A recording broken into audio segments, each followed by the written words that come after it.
Good morning. I'm Attorney Benjamin Crump, and along with my co-counsel, Attorney DeMario Solomon Simmons and his firm, we have the honor of representing the family of Monroe Bird III. We have here with us his mother, Zandra Magnus, and his stepfather, Reverend Johnny Magnus, and his father, Monroe Bird II, will also be joining us.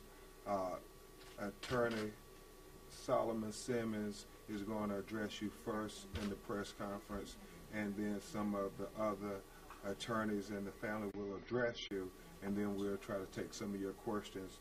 And I know we have some information to present to you this morning. My co-counsel, DeMario Solomon Simmons. Thanks, Ben.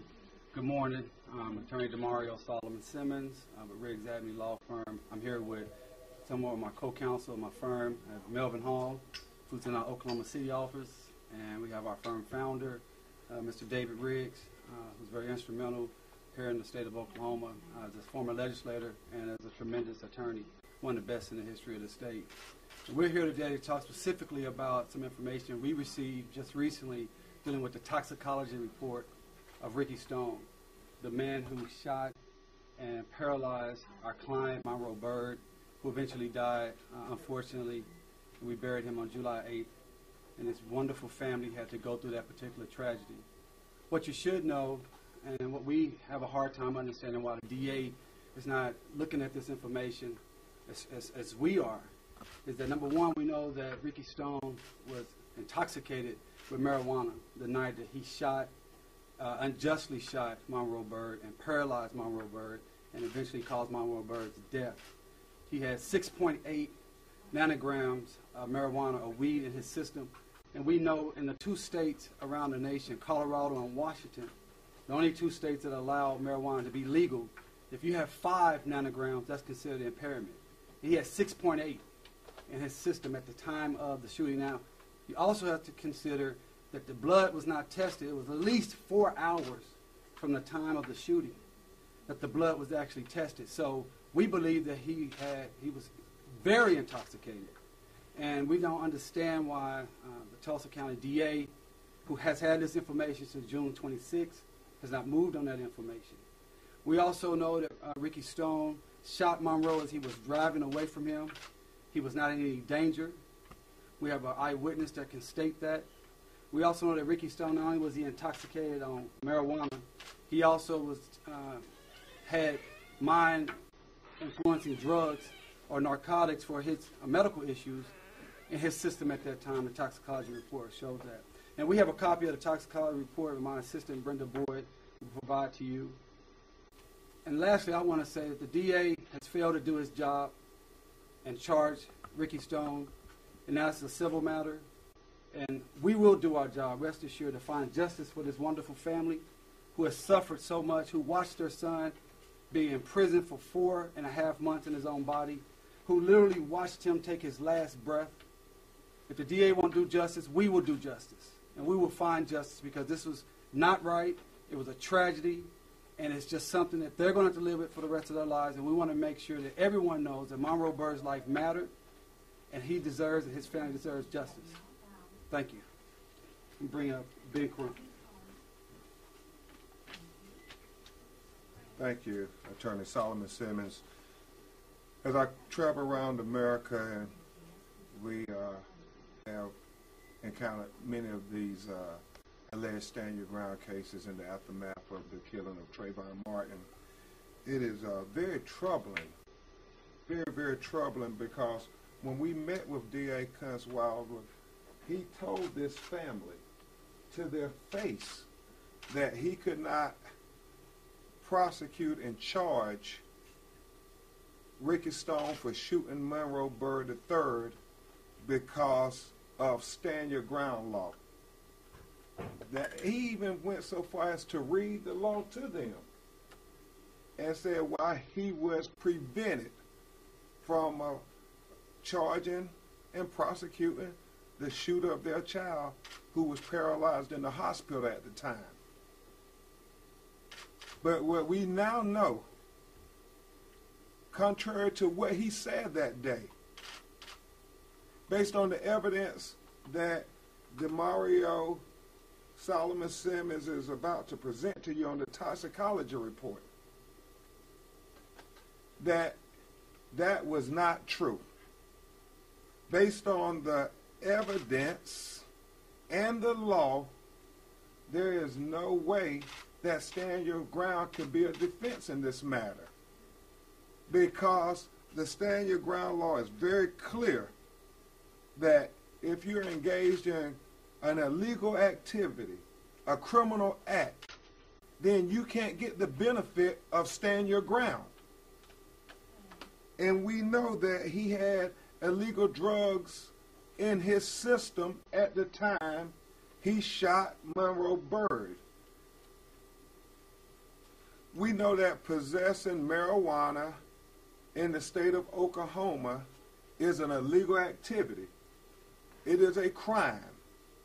They knew that night that he possessed marijuana in his book bag. We dumbfounded why he wasn't arrested that night.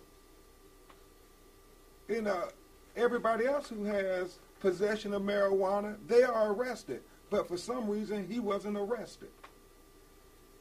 And it is very shocking to us that he would go through such great lengths for this security guard.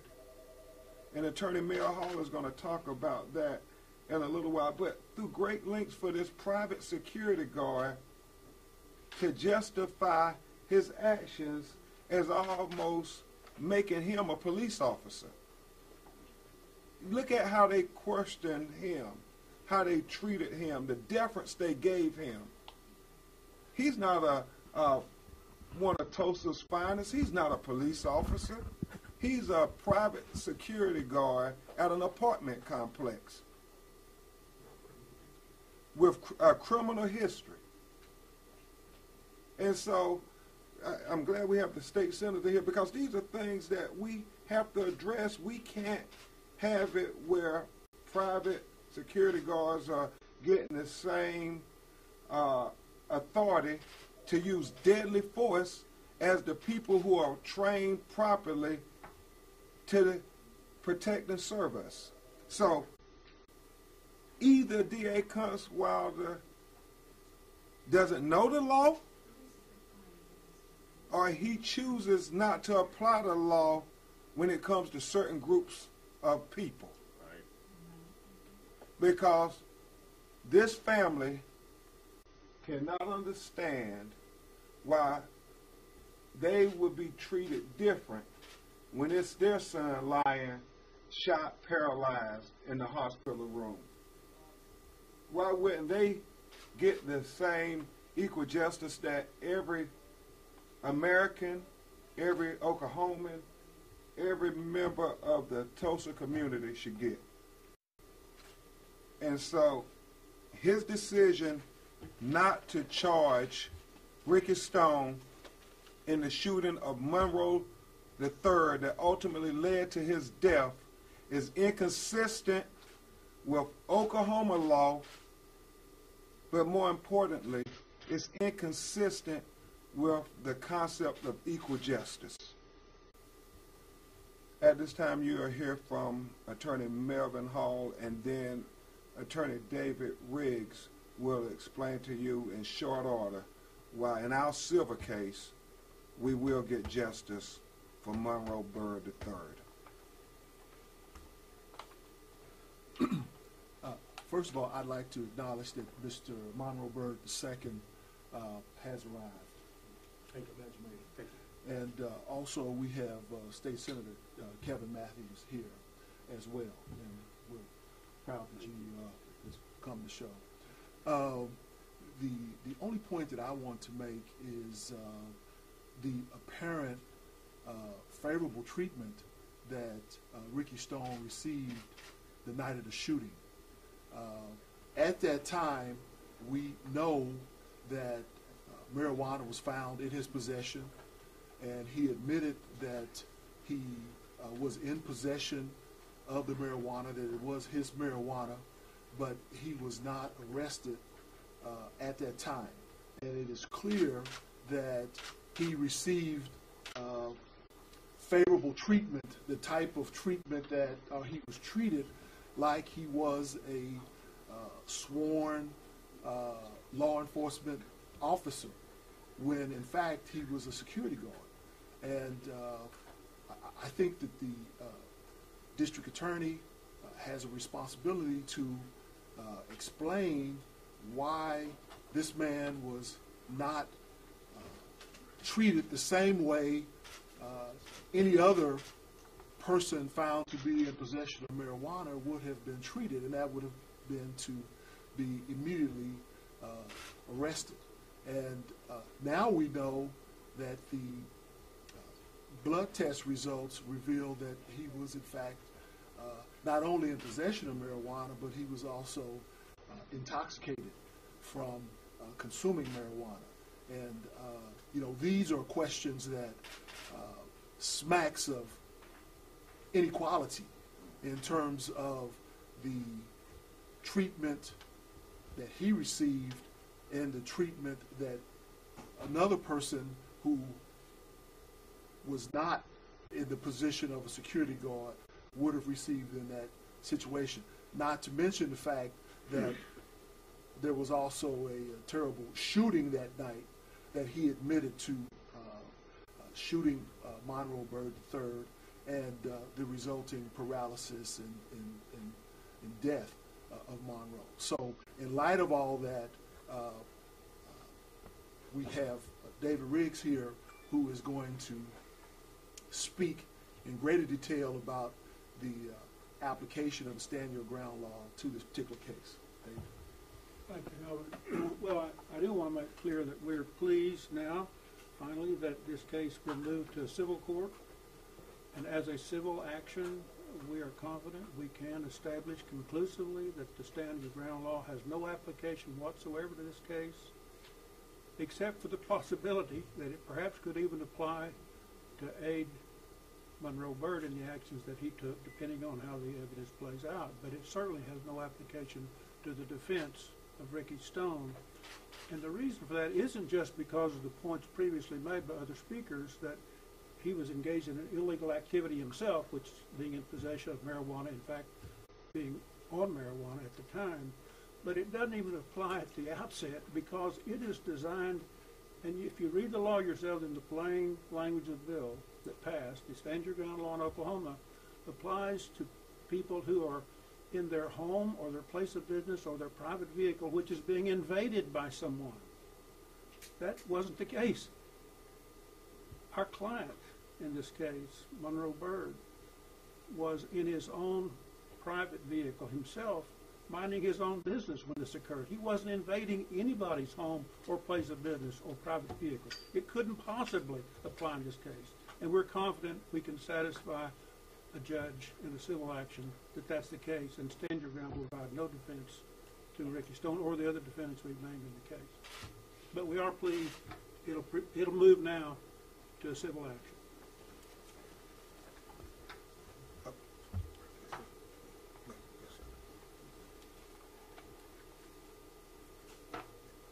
I'm Senator Kevin Matthews for Senate District 11. And when this law came forward, the stand your ground law came to Oklahoma, I fought vehemently against it because I did not want to be standing here in front of parents that lost their child, that was unarmed, and had no reason to lose his life but have this bill be an excuse. I'm going to be looking at legislation that I was able to get past the Senate in the last few days and it didn't make it to the House. Senate Bill 526, which has to do with training for individuals. I'm not privy to the information that was said here about drugs in the system and those types of things, but I do think screening needs to happen before a person can even have the opportunity to carry a gun, to be able to kill you or me or someone's child. But even further than that, we have so many security guards that don't have the training necessary to be carrying guns around and making decisions on life and death. And so it'll be my goal as we move through the interim to study best practices and to raise the standards that we have in the state of Oklahoma so that we don't have tragedies like this. And so I want to say that I'm so sorry, and my condolences to the family.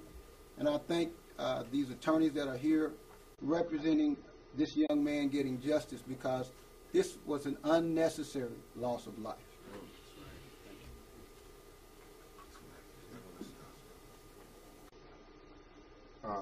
And the family will make a very brief statement to you, and then we will have question and answers and move forward from there. I give to you the mother of Monroe Bird, Ms. Zodra Magnus. I'm representing the family, and we truly just want justice for our son. And because of litigation, we will limit what they can say to y'all, but the attorneys and the state senator, we will try to address any questions you all have. You know, the first question is going to be, all along the DA has said that because the car was backing up toward the security guard, that's why he was justified. So you guys want to address that for us, please? Yeah, and I'm going to let DeMario, all of us feel strongly about that inaccuracy, but I'll let DeMario and then David, if need be, address that. Just make sure. Yeah, so first of all, Ricky Stone, in his own reports or his own words to the police when they interviewed him, admitted that he shot as the car was driving away. That's number one. And so that's from Ricky Stone, the shooter himself. And secondly, obviously with the type of injury that Monroe suffered, which caused him to be paralyzed instantaneously, there's no way possible that he could be backing up, get shot paralyzed, put it in drive, and end up 50 to 75 yards away from where the shooting happened. So that is, to be real lawyerly speak, a bold-faced lie. He was shot as he was driving away unjustly and unnecessarily, and it caused his death. And I will have David say a word to that. Just another comment to add to what DeMario said. Even understand your ground. First of all, don't forget Ricky Stone was shot in the back. Monroe Bird. Monroe Bird. And Ricky Stone, again, has no safe harbor, so to speak, under the stand your ground law, because even it doesn't apply when the threat that you felt you were under has been repelled or no longer exists.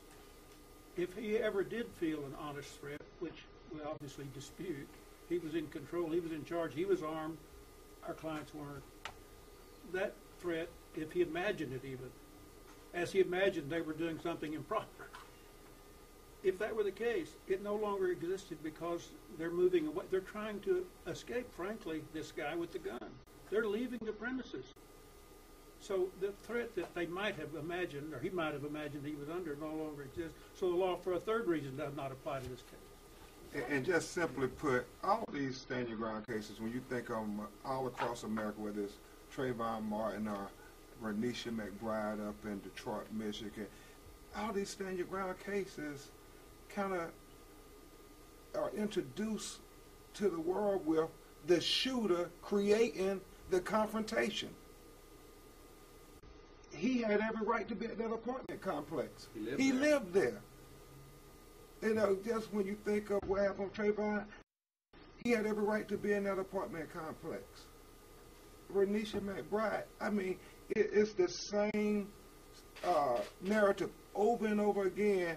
It's just this time it's in Tulsa, Oklahoma, not Sanford, Florida, not Detroit, Michigan. This is a national issue that until we do something to amend these laws, we're going to keep having this controversial debate over whether people have a right to engage deadly force or with self-defense that has been around for hundreds of years. If you can retreat and it's safe that you do so, don't you have a duty to do it?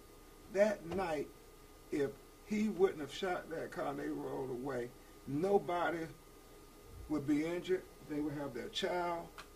He had the tag number. If they did anything wrong, which we put forth they did not, they could have dealt with it.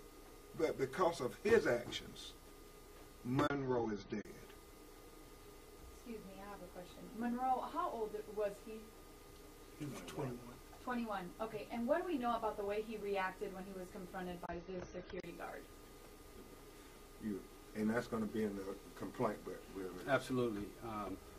We know that he tried to get away from the security guard. We know that he was not belligerent. We know that he was not confrontational. We also know no power to try to restrain Monroe from leaving. He had to even take his license. What is he going to do if he gets his license? He can't call it in on his walkie-talkie. He can't call dispatch and let me run his tag. He had none of those police powers, and I think that's very important to understand. This is like a private citizen. So Monroe did everything that he had the legal right to do. He feared. The security guard had the gun out. The security guard is banging on the car. The security guard is screaming. According to Ricky Stone, Monroe was trying to do what any of us, I think, would do. Leave. Get out of there. A guy with a gun trying to get into my car. I'm trying to go. And that speaks to what the Senator and Attorney Hall spoke to. These private citizens thinking they have the power of a police. And what is really troubling is that the district attorney then encourages it by not charging them with a crime.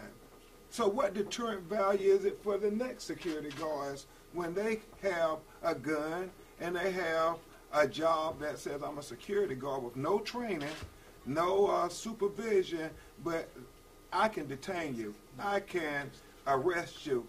That's not how it works in America. And I just want one other thing on that issue. The security guard had a criminal history, he had drugs in his system, and we know for a fact that they treated this as an officer-involved shooting. An officer-involved shooting. They gave him the benefit as if he was TPD. Have you guys looked into whether or not this company allows him to carry a gun, allows him to shoot that, fire that gun? Yeah, that'll all be in the complaint, and you should come and make sure you follow this case intently, because those are critical questions, and I think it goes to the spirit of the legislation that the senator was speaking of. You have these people authorized to carry guns that have no proper background checks, no proper training, no proper supervision. Can you elaborate on the criminal history of Ricky Stone? Do you want to do it now? Just go ahead. It's in the Sure. books. Okay. Sure. We know that Ricky Stone back in 1996 assaulted a high school student. In fact, he followed a high school student for several miles in his vehicle, pulled the high school student. Once the high school student got to high school, he pulls the young man out of his car and he assaults him, beats him up. And he was actually had a charge for, he pled down for a charge. This happened in 1996. We know in 2011 there was a protective order filed against Ricky Stone for threatening to burn down the house of his roommate. We also know that Ricky Stone was on some very powerful drugs to deal with psychological or like Parkinson type issues, drugs that have known side effects to make you aggressive, can make you hallucinate, can make you paranoid. And you couple that with the fact that he was full of weed and marijuana that night that he shot Monroe. This is a guy that should not have had a gun, should not have been a security officer, a security guard, he's not an officer, and not have a gun. And he should not have approached and tried to get into the car of Monroe. He should not have shot Monroe if Monroe was driving away. And Monroe, who I want to make you remember, he was 6'8", and paralyzed in his body for 4.5 months. A 6'8", 21-year-old man with a bright future will be here today if Ricky Stone had not done all these illegal acts and shot and killed him. That leads me to the next question, and if I can, I wanted to ask the mom, just if you could just tell us about those 4 months and what it was like for you, your family in Monroe after the shooting.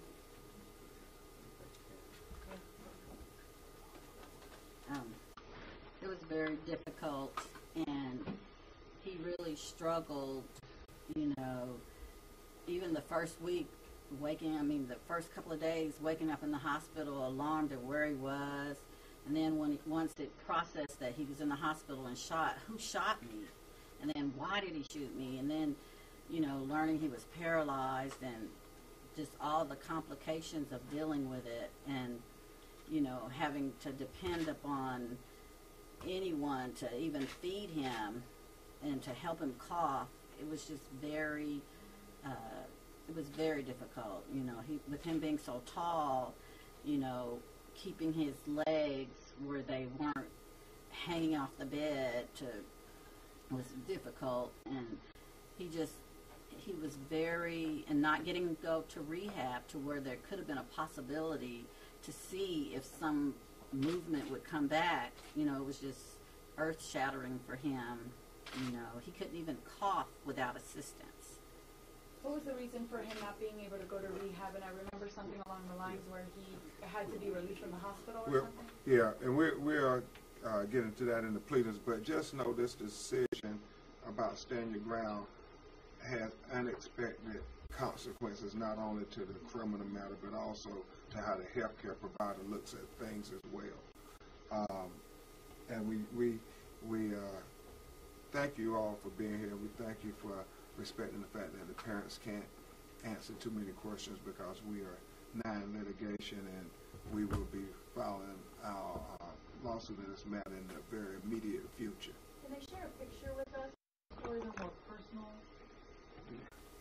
Sure, no problem. Yes, ma'am. Get a picture? If we can send it to you electronically if we don't have it today. Give us your call. Personal. Absolutely. And it's also my understanding that there were two civil suits that were dismissed. Can you talk about where that stands now? Yeah. I can do that. The initial cases were filed as personal injury cases because Monroe Bird had survived the initial gunshot wound, was quadriplegic, as you've heard described, could not move lost all body functions below this level, basically. Had to have round-the-clock, close personal care. A terrible ordeal, I'm sure, as you can imagine, but he was still alive and was the personal plaintiff at age 21. He was named as plaintiff against these defendants in that case. Upon his death, his estate had no assets. His survivors, it didn't make sense for them to attempt to pursue that claim, so that case was dismissed yesterday, I believe, just yesterday. And there's a specific section of law in Oklahoma, Title 12, Section 53, which provides for a wrongful death action because his death was the direct result of this gunshot wound. He was denied medical care, obviously, and that's another issue that our firm is involved in handling, trying to appeal that decision. But so we're fighting this case on several fronts, but it has now become a wrongful death case for that reason. Thank you all. And Brenda will give you a copy of the toxicology report so you can see the 6.8 nanograms in Mr. Stone's blood. Thank you. And if you give us your cards, we'll send the picture out electronically.